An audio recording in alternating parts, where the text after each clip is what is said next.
Saudara pikir bunyi ketawa itu urusan gampang? Susah itu. Harus ada tekanan-tekanan udara dari paru-paru berkala yang kena pita suara, betul? Dahsyat. Makanya maaf orang yang jarang menafakuri karunia Allah, sengsara, mikirin yang nggak ada, mikirin keinginan. Oh, itu tuh pelajaran dari guru saya. Sok nangis, tangisi karunia Allah yang tiada bertepi. Remuk itu hati itu, sama seperti nangis taubat, remuk karena pengkhianatan kita ke Allah. Kalau kita bisa ini, la in syakartum la azidanna. Udahlah, daripada kita ngambil ini ceceremet ini doang, mending tobat syukur. Datang nanti, datang hadirin. Allah udah tahu kok keperluan kita, lebih tahu daripada kita sendiri. Dan Allah yang menggenggam apapun yang kita perlukan. Enak itu begitu? Enak. Tidak bisa dirampok, tidak bisa dicuri, karena kekayaannya ada di hati. Terima kasih. Saya tidak mau lagi ada musibah-musibah yang menimpa karena ceceremet, ya. Ngambil barang orang, ngambil apa, itu petaka. CCTV mah nggak ada apa-apanya. Kemarin tuh ada yang kehilangan motor, motornya dicuri. Pas dilihat di CCTV ada pencurinya. Pas dilihat lagi motornya udah dikembalikan. Bukan kebetulan ini, takdir Allah. Pas dibuka mungkin oleh pencuri itu ada jaket polisi, ruas, dipulangin lagi. Sok saudara simpen jaket polisi di sana. Jadi dua yang hilang. Ya motor ya jaket. Itu mah Allah aja yang kembalikan. Ada pertanyaan silakan. Ini semua menyimak ini. Jangan korupsi waktu, jangan korupsi pulsa. Saya tinggal di sini 9 tahun, hampir 9 tahun di mihrab ini. Saudara nggak usah usil ya, nggak usah mikirin atau gimana, udah pikirin sendiri. Ini sudah merupakan langkah yang terbaik dalam mujahadah saya. Insya Allah tidak ada hak keluarga saya yang tidak terpenuhi. Untuk seusia saya 54 begini, sudah paling aman tidur di masjid. Dan saya mengerti belum tentu saudara bisa mengamalkan ini, dan tidak harus juga. Semua pindah ke masjid nanti. Biasanya yang kuat itikaf tuh yang katanya kontrakannya habis. Ini tidak bagus juga.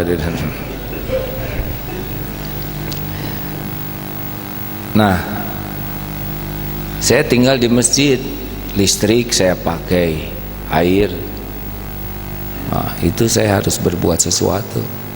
Tidak boleh saya merasakan enak tanpa saya melakukan sesuatu. Kalau enggak impas. Dan Allah tahu ya. Gitulah. Saudara masuk ke toilet umum, pas yang jaganya nunduk, pelecet keluar. Saudara bahagia, untung saya tasare. Padahal saudara sudah memenuhi septic tank, air, bau-bauan. Lari, nggak ada yang bisa lari itu dari Allah tuh. Tiba-tiba lagi di bus, oleh Allah ditekan aja mau keluar di sana, nggak ketahan, peledak.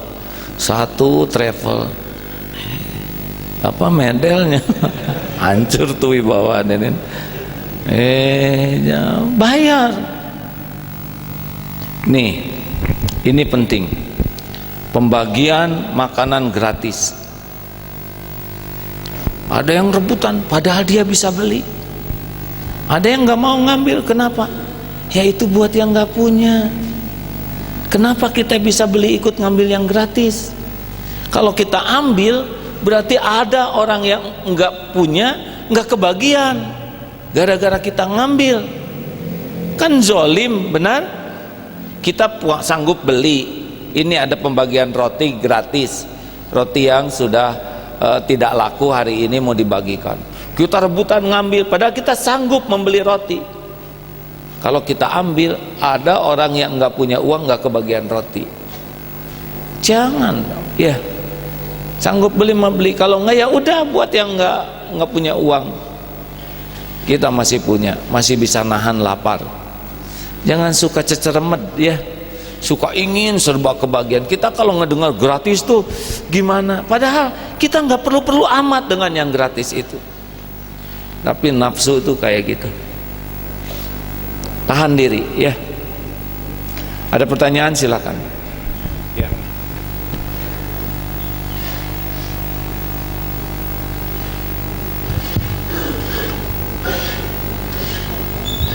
Cek. Bismillahirrahmanirrahim. Assalamualaikum warahmatullahi wabarakatuh. Mengenai menzolimi dan terzolimi, kebanyakan orang kan agak berbeda memandangnya. Seperti contoh saat suatu aturan ditegakkan, itu ada yang merasa aturan tersebut menzolimi orang lain, tapi sebenarnya aturan itu adalah untuk mencegah terzoliminya lebih banyak orang.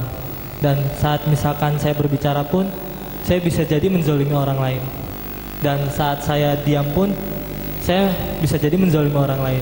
Dan karena kurangnya ilmu, misalkan ada orang lain melakukan sesuatu ke saya merasa terzolimi. Nah itu bagaimana? Karena berbeda sudut pandangnya, berbeda ini ya. Terima kasih. Jadi sebetulnya bukan merasa, semuanya harus ada standarnya.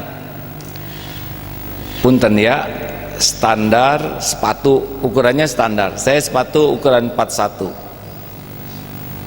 Kalau bayangkan sepatu nggak pakai nomor, pasti kacau, benar? Sama tentang standar kezoliman juga. Nah itulah Al-Quran dan Sunnah.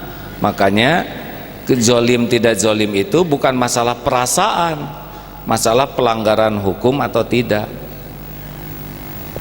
Dua kuncinya keadilan itu, satu fakta, satu aturan.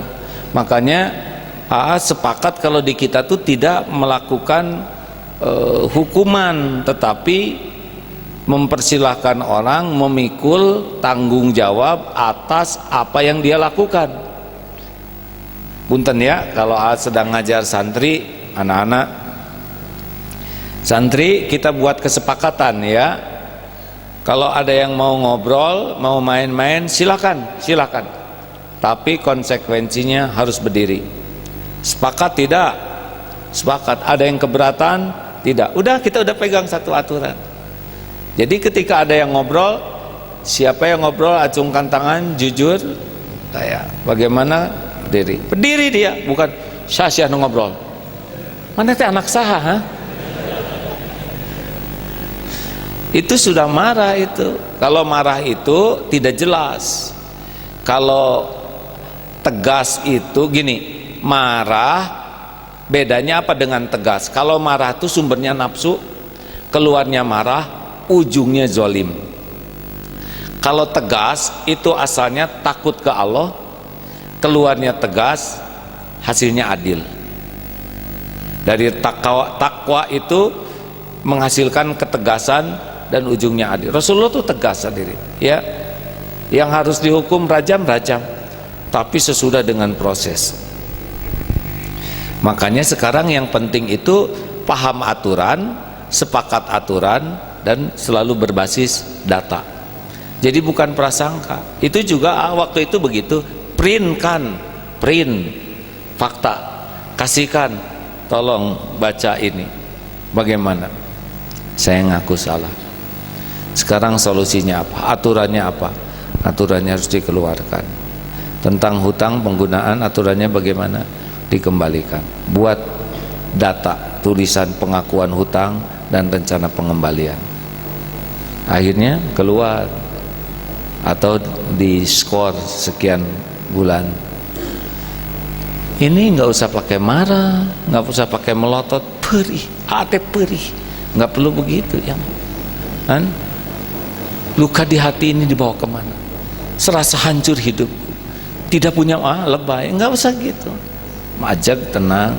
Juga santri gitu. Kalau pelanggaran, apa pelanggarannya? Ini faktanya, ini aturannya. Ini yang kita sepakati. Sama ngurus anak juga ya, apalagi kalau punya anak kecil, jangan marah, tegas, tenang, karena anak inputnya dikit. Misal ya, saya masih ada anak bungsu 7 tahun di Jakarta, jadi agak hafal, tapi untung anak ini dewasa, tidak rumit-rumit amat. Tapi ada anak yang suka berstrategi versi dia, yang wah nangis, pengen balon, tidak boleh, wah guling-guling. Biasanya kita kalah, malu oleh tetangga, balon sini. Kita atur dulu, boleh main PS jam sekian sampai jam sekian. Sudah itu harus ngaji, sepakat, tulis tanda tangan kalau dia ngerti ya, jelas. Kalau udah waktunya sudah. Kalau misalkan dia nangis, udah nggak apa-apa. Tidak, ini sudah kesepakatan. Mau nangis silakan, mau guling-guling silakan. Tidak akan disetel, ya. Atau mau ke sekolah biasa telat, mandinya ditelat-telat. Ingat, kita berangkat jam 6:30. Kalau lewat 6:30 jalan macet bisa terlambat ke sekolah. Mandi harus jam 6:15. Udah itu pakai baju sendiri, dah jelas. Kita bagian mengaping. Dia telat-telat mandinya, biarin aja kalau udah diingetin. Akhirnya kan telat ke sekolah, telat, nggak bisa masuk ke sekolah. Nah ini jadi begitu kalau telat. Sekali-kali nggak apa-apa. Kalau masih nggak nurut sampai dia ngerasa efeknya dari telat itu apa. Tapi nggak usah pakai marah. Ngerti kan kenapa disuruh datang mandi lebih awal? Jadi jangan kebeli oleh anak cengengnya ya, biarin aja, nggak mempan, pasti nih bos saya udah dengar ceramah si Agim mengacaukan dunia anak-anak, daripada pusing cari permainan yang lain. Dia capek, nangis terus tuh capek. Tapi dia dapat pelajaran gitu. Hadirin, jangan dicubit, jangan dipukul, tenang aja. Tidak, sudah waktunya ini cabut wifi-nya, kert. Ini lagi rame jam 9, pert, dah beresin. Kalau besok lagi melanggar ini, wifi dibuka buat perjanjian.